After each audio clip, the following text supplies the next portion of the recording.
basically am just gonna pick your brain a little Okay. bit. We're coming up on on the 11th is the day that I guess it was kind of declared a global pandemic, and so I'm not going to ask you any questions about where we're going. I'm not going to ask you any specific things. I literally just want to know how the last year was for you. Long, really, really long. I'm sure it was. I think for everyone who was involved in dealing with the pandemic, from a public health and healthcare perspective, it was a really long year. We had a lot of staff who didn't take vacations, who worked 7 days a week, who worked really long hours, because the situation was just constantly changing. I think one of the things about doing something new is every moment is a learning experience. And we as individuals learn, but we as an organization learn as well. And sometimes it kind of felt like it'd be nice if we just didn't have to learn something today, just today. But it definitely wore people down. Yeah. Do you think that you had said in the presser that you guys were preparing beforehand. So did you see this coming even when it wasn't here? Yeah, I think we always knew it was coming. In public health, you do a lot of emergency preparedness kind of things. And one of the things you prepare for is a pandemic. And so we thought H1N1 was going to be the pandemic, and it sort of fizzled. And we thought SARS would, and it sort of fizzled. And we thought MERS would, and it sort of fizzled. So, as the coronavirus made its way out of China and around the world, we all knew it would get here eventually. And there's sort of the sense of, it'll probably fizzle, and we'll be okay. But I think what I personally didn't appreciate at the time was just how long this would go on. The first case was identified in Yellowstone County on Friday, March 13th.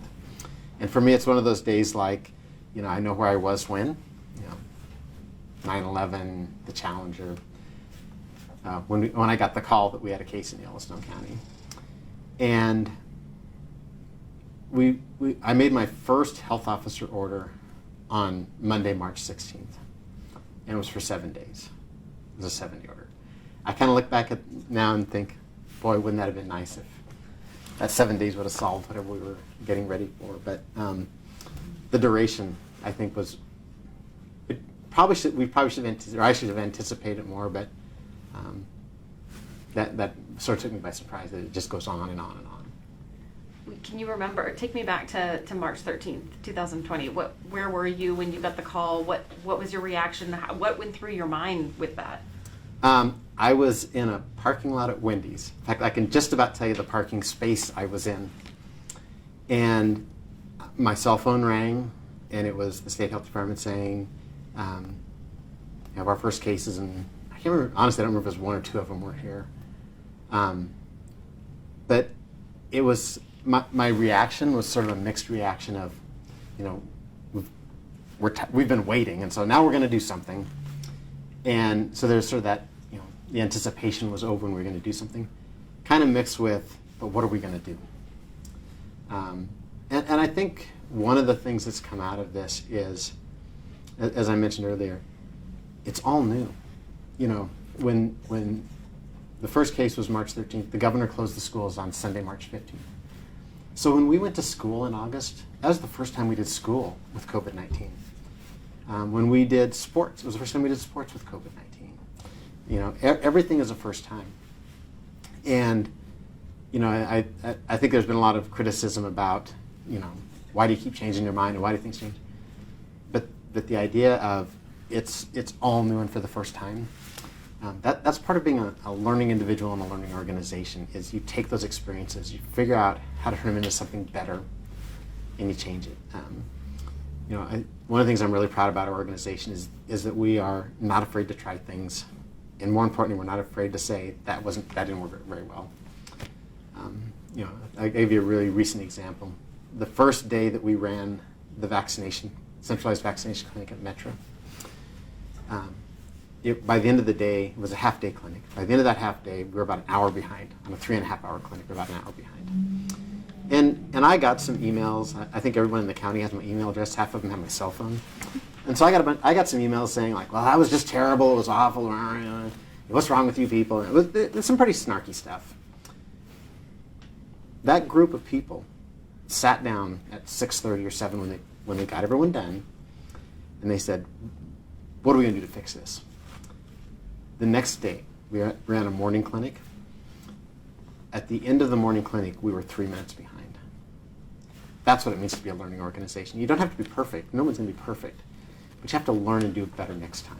And I'm really proud of our organization and our community, our collaborations. That's kind of the way we think. Makes our community pretty special. That's a really good story.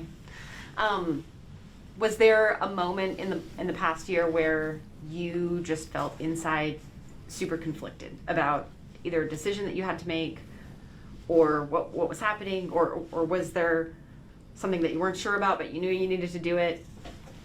Yeah, I think there's lots of things that you're not sure about. I think one of the real challenges for me was there's a lot of really difficult decisions to be made in terms of when you talk about restrictions and when you talk about closing things. And I take a very broad view of public health. And to me, the public's health is about the well-being of a community. And that includes things like, obviously, the health status, how well are people, but it also includes a sense of economic vitality and a sense of social connectedness and a sense of psychosocial stability. As we went through the pandemic, one of the things that I tumbled to really early was on March 13th, all the good choices left the building. What was left was a range of bad choices.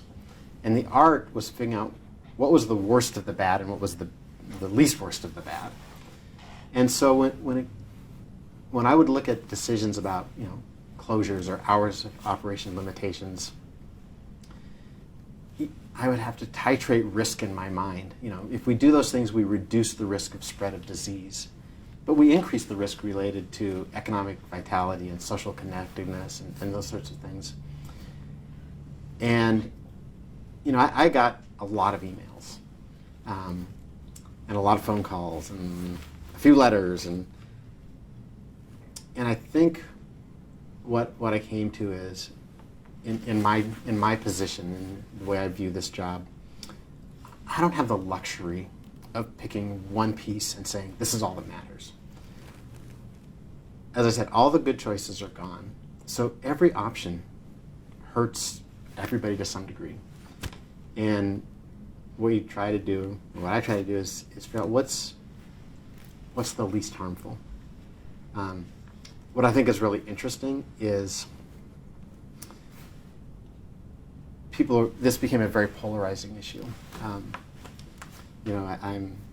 not sure how wearing a mask becomes a political statement, but it does, right?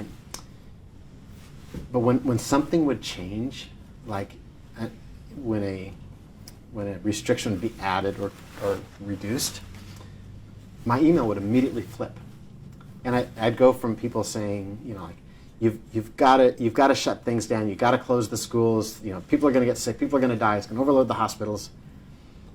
And when you do that, then it flips, and those people are quiet. Now the people are saying, you're going to ruin small business, you don't care about the community.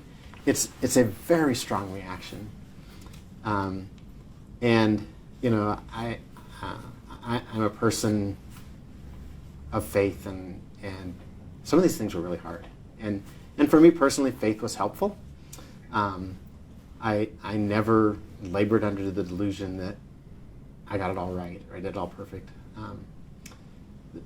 To the extent that I could sleep at night, what allowed me to sleep at night was my belief in my heart that I did the best I could do.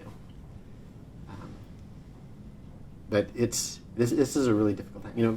You've seen health officers in Montana and public health people all over the country leaving their jobs, getting threatened. I've had a few threats, not to the extent of others.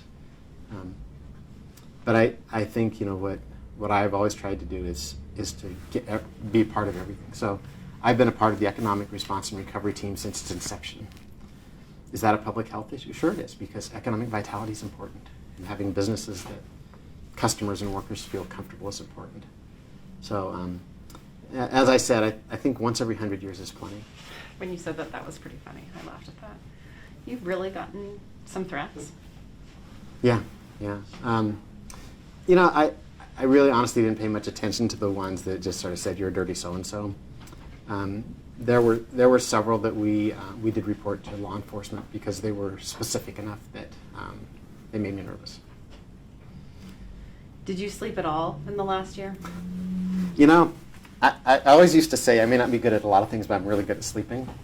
I've lost more sleep in the last year than probably my entire life. You know, if you go back and look through my emails, you'll find emails sent at 3 in the morning or read at 3 in the morning. And,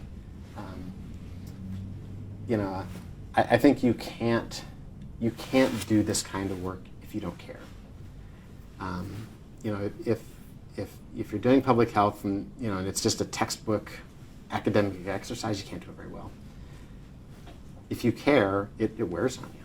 I mean, you know, there's this thing called compassion fatigue that caregivers experience, where they just get so tired of being helpful. I think in the public health world, there's sort of a community correlate to that. In many ways, it would probably be easier not to care, but I don't think I'd ever want to live that way. Yeah, it's been a long year for a lot of people, and I'm one of those people. So you kind of talked a little bit about like the culture change and everything, and I've always wondered that too. You know, will we be getting a COVID shot every single year, like a flu shot? But when someone, and there have been people that have come to me and said, "Nice to meet you," and I immediately am like, do you think that that's how we're going to go forward now? You know, I honestly don't think so. And here's why. We are social beings. If the last year has taught us anything, it's taught us that we're social beings. You know, even things like Zoom meetings, or you know, where people aren't in contact, or talking to one another through a mask, you lose that sense of social connectedness. I met you know, when I meet people, I shake their hands. You know, and then I go with my little hand sanitizer, which is kind of a weird thing, but I think we can't and we won't devolve into a society of people who don't have contact. It's just not the way we're wired. You know, I'm personally, I think the elbow bump is ridiculous. However, it is a little bit of human contact, right? I mean, it's a little bit, but I think we'll go back to shaking hands, and you know, when a coworker suffers a loss or is having a bad day, your natural inclination is to hug them, right? And we got to get back to that. We are not meant to be disconnected. We are meant to be connected. So I don't know that anyone's asked you this, but aside from being the health officer, the guy that all of the stress and weight is on his shoulders, personally, in your personal life, how has COVID impacted you? So I just got back Monday from the first multi-day vacation I've had in a year and a half or so, which is not good. I tell our staff all the time, you've got to get away, you've got to decompress, and I'm bad at it. But it's made me more appreciative of little things. I tend to be a person anyway who thinks life is really about little things. You know, even the big things are pretty much a summation of little things. But you know, when, like I said, you know, a coworker who's struggling that you have to stand 6 feet away from it's just not right. So you know, for me personally, it's reminded me even more of, you know, how social we are. It's made my hair get even grayer than it was. But you know, I think the best thing that we can do is learn from experience. it tells me that when my granddaughter will go to kindergarten this year, I don't care what's going on, I'm going to a Christmas program, right? Like, I'm going to do that no matter what. And so, yeah, it kind of brings home certain things. Your family and everything, everyone's safe? Did anyone get touched by it to the point where you were like, this scares me? No one got sick to the point that they had to be hospitalized. My mom is 95 years old and lives in assisted living in Seattle. We haven't seen her since November of 2019. And she's doing really well, but she's 95, right? And we can't go see her. Our grandkids, we have 2 grandkids, they live a mile away from us. And so, they were sort of our little cadre with the 6 people that we would hang out with. Personally, I have 2 friends who have passed away. I think one of the lessons that really became apparent is early on in the pandemic, there was two factors that were influencing people's lives. One was the disease. And quite frankly, not very many people had it, right? And not very many people died. And so most people didn't know somebody who had been hospitalized or passed away from COVID-19. But everybody felt the economic issues, the lack of ability to go out where we want to go out, the lack of ability to gather and have concerts and do all that stuff we like to do. Everybody felt that.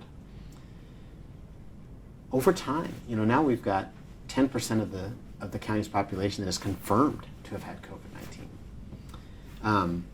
Virtually everybody knows somebody who has had a rough go of it.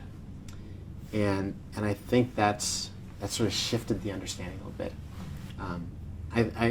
When wearing a mask is an abstraction because I don't know anybody that's had a problem, and I certainly haven't, that's different than my grandmother got COVID-19 and I want to make sure that nobody does again, so I don't wear my mask.